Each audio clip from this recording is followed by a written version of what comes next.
You've heard the name Notre Dame, but do you know the dark, twisted, and heart-wrenching tale hidden within its ancient walls? This is not just the story of a hunchback, but of love, cruelty, betrayal, and the monstrous side of humanity. Stay with me, because this tale only gets darker.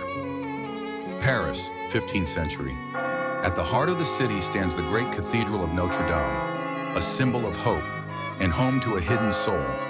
His name, Quasimodo, the deformed bell ringer, born with a twisted body but a gentle heart. Raised by Claude Frollo, the Archdeacon of Notre Dame, Quasimodo is locked away in the bell tower, hidden from the world, told he's a monster. But on the day of the Festival of Fools, he dares to step outside.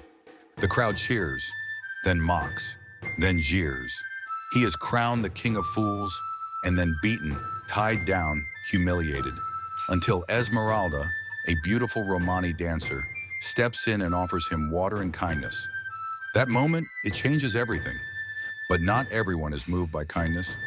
Frollo, the man who raised Quasimodo, becomes obsessed with Esmeralda. He sees her as a temptation and blames her for his own lust. He wants her, but if she won't submit, he will destroy her. Esmeralda, meanwhile, is drawn to Captain Phoebus, a handsome soldier. But Phoebus is a flirt, more interested in the chase than love. Frollo sees this and snaps. He stabs Phoebus and frames Esmeralda for the crime. She is arrested, tortured, and sentenced to death. As the noose nears, Quasimodo descends from the tower like an avenging angel. He grabs Esmeralda and screams one word that echoes through history: sanctuary. He hides her inside the cathedral. For a time she's safe. But the city turns. The people riot. The king sends his guards. Frollo manipulates everyone, thirsty for control. Quasimodo fights to protect Esmeralda, even as he watches her fall in love with someone else. His heart, silent, broken, loyal. Frollo makes one final offer: be mine, or die.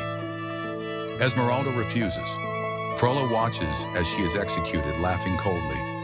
Quasimodo sees it happen and snaps.